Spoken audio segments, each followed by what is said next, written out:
So what if one of the most common, most powerful attacks on the Old Testament is actually based on a reading that the text itself doesn't support? That's the big question we're going to dig into right now. Really, this whole debate boils down to one thing. Does the scripture actually permit kidnapping and slavery? Or are critics maybe distorting the text to fit a certain narrative? Let's take a look at what the verses themselves have to say. Okay, so here's the claim, and it is a serious one.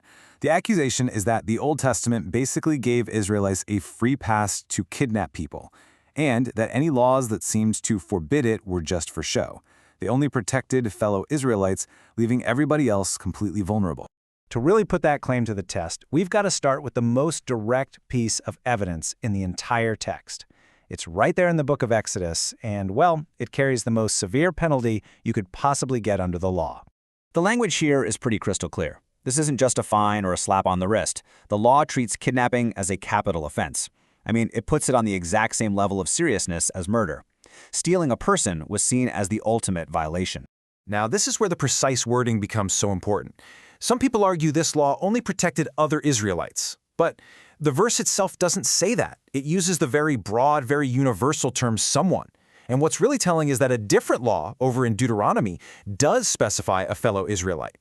This shows us that when the law wanted to be narrow and specific, it knew exactly how to do it. The broader language here in Exodus really seems intentional. But the argument goes way deeper than just one law. It actually connects to the most foundational belief about human value, something that's established right at the beginning in the very first chapter of the Bible. You could say this is the bedrock that all the other laws are built on. Just notice how universal that is. It doesn't say God created one specific tribe or one nation in his image. No, it says God created mankind, all of humanity. This simple statement establishes that every single human being, no matter their ethnicity, their gender, their status, is a bearer of God's image. So here's the crucial point.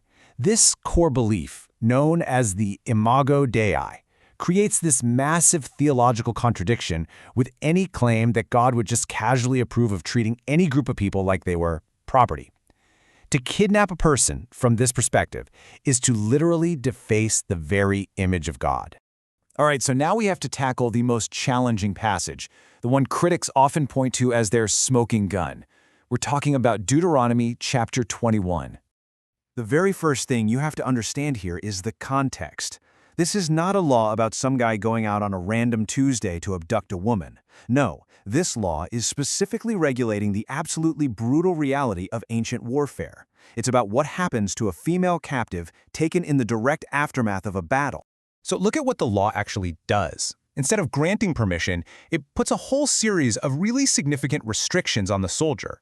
She has to be given a full month to mourn her family. She has to be elevated to the full legal status of a wife. And check out these last 3 points. She can never be sold, she can never be turned back into a slave if the marriage ends, and she has to be set free. These are all limitations on his power, not a license for abuse. Now, to really get this, you need some historical context.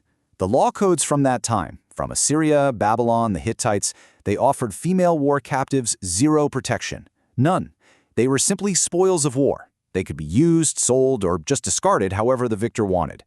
So by comparison, this law in Deuteronomy, as jarring as it is to us today, was actually a radical step toward recognizing the humanity of a captive. And this brings us to another really common point of confusion, the way we sometimes compare these biblical laws to the system of chattel slavery that was practiced in the American South. Now, that analogy gets made all the time, but it's historically pretty flawed. It's easy for us to assume that in an antebellum America, there was this nice, clean, legal line separating a slave from a free person who could be illegally kidnapped. But the actual historical reality? Oh, it was way, way messier and far more brutal. The American legal system itself often made kidnapping easier. Enslaved people were legally defined as property or chattel. There were networks like the Reverse Underground Railroad that captured legally free black people in the North and sold them into slavery in the South. And laws like the Fugitive Slave Acts actually created a legal presumption that any black person was a slave, which put the impossible burden of proof on them to prove they were free. That whole modern idea of a clear legal distinction just falls apart when you look at the history. So, let's pull all this together. What have we actually seen in the text itself? Well, we've seen a law in Exodus that makes kidnapping any person a capital crime. We've seen a foundational theology in Genesis that says all humans have dignity because they're made in the image of God. And we've seen a wartime rule that actually places restrictions on a captor's power instead of just giving him a green light. And this really brings us to the core principle here.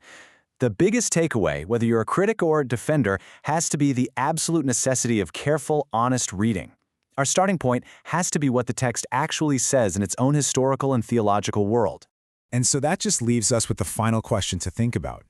How often do we read these ancient documents through the lens of our own 21st century world? And is it possible that our modern assumptions sometimes act like a filter, maybe preventing us from clearly seeing what the text on its own terms is actually trying to say?